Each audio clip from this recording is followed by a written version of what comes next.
Are you ready to completely transform your strawberry patch into a lush, thriving paradise using a super simple, sustainable technique? Well, you're in the right place. Welcome to this explainer. Today, we're diving into the secrets that both beginner and veteran gardeners swear by to protect their plants from harsh winter threats and pretty much guarantee a massive spring harvest. Because here's the truth. The right mulch literally saves your plants from drying out or getting wiped out by freezing winter temperatures. So we're going to look at the exact agricultural science used by the pros to make sure your plants don't just survive the winter, but actually wake up stronger than ever. Okay, let's take a quick look at our roadmap for today. We'll start with exactly why strawberries need mulch, then how to select the right straw. We'll walk through step-by-step fall application, spring removal, and finally, a quick wrap-up and gardening disclaimer. Let's get into it. Section 1, why strawberries need mulch. It's actually pretty fascinating when you look at the name itself. The word strawberry comes from the Old English strawberry, which literally means strewn berry. And that makes total sense, right? Because they grow so low to the ground and spread out via those little runners, they end up being incredibly vulnerable to freezing surface temperatures and biting winter winds. And that brings us to the danger zone, 15 degrees Fahrenheit. If you leave your strawberry patch completely uncovered in the winter, the crowns of the plants can be heavily damaged or honestly completely killed when temps drop below 15 degrees. Without a protective blanket, that extreme cold cuts right down into the plant's crown, which is exactly where next year's flowers and fruits are waiting to develop. So what's the fix? Straw mulch. It's the ultimate solution.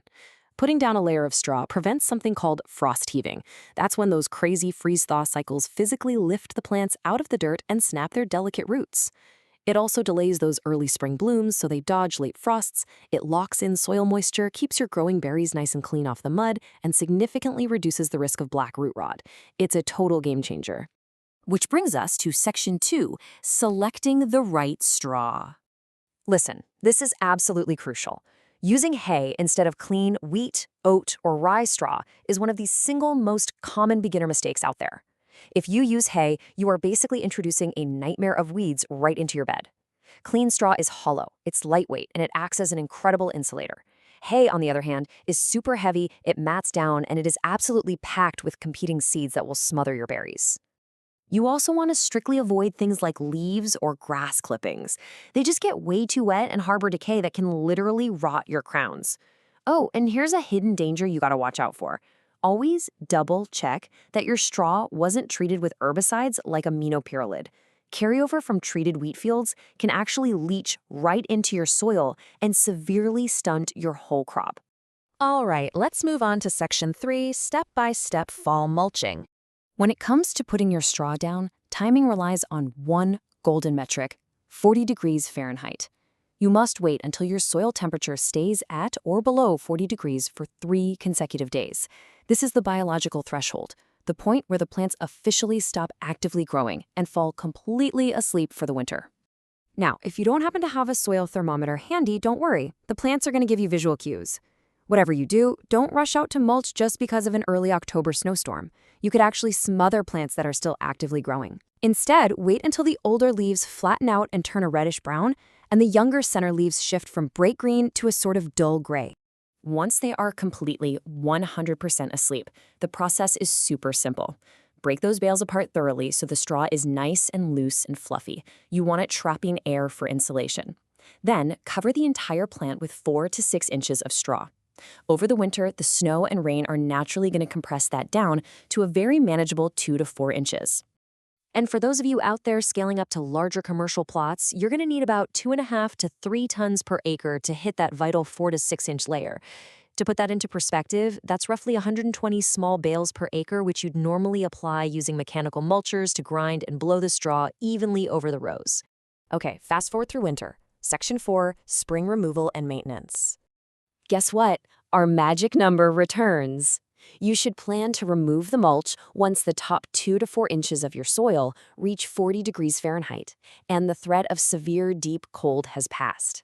Just like 40 degrees signaled bedtime in the fall, it acts as the perfect alarm clock in the spring.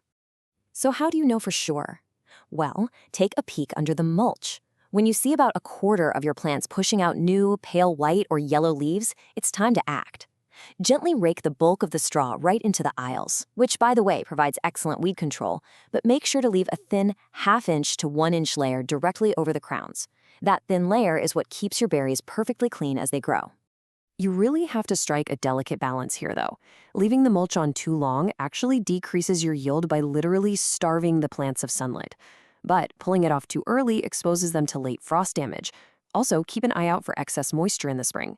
If your straw stays too densely packed and wet, it's basically an invitation for nesting voles, or what we like to call a literal slugapalooza. And that brings us to our final section. Section 5, Wrap-Up and Gardening Disclaimer.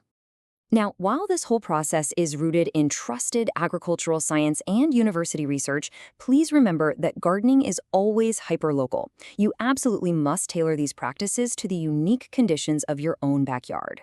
For example, what works perfectly in a northern commercial field might need a few slight timing adjustments if you're growing in a southern raised bed. So as you look ahead to next season, ask yourself, are you ready to trade winter damage and dirty berries for a lush, thriving spring harvest? Because applying this one simple, sustainable layer of straw could completely transform the way your strawberry patch performs for years to come. You are setting the stage for the healthiest, most productive plants possible. Thanks so much for joining us for this explainer, and happy gardening!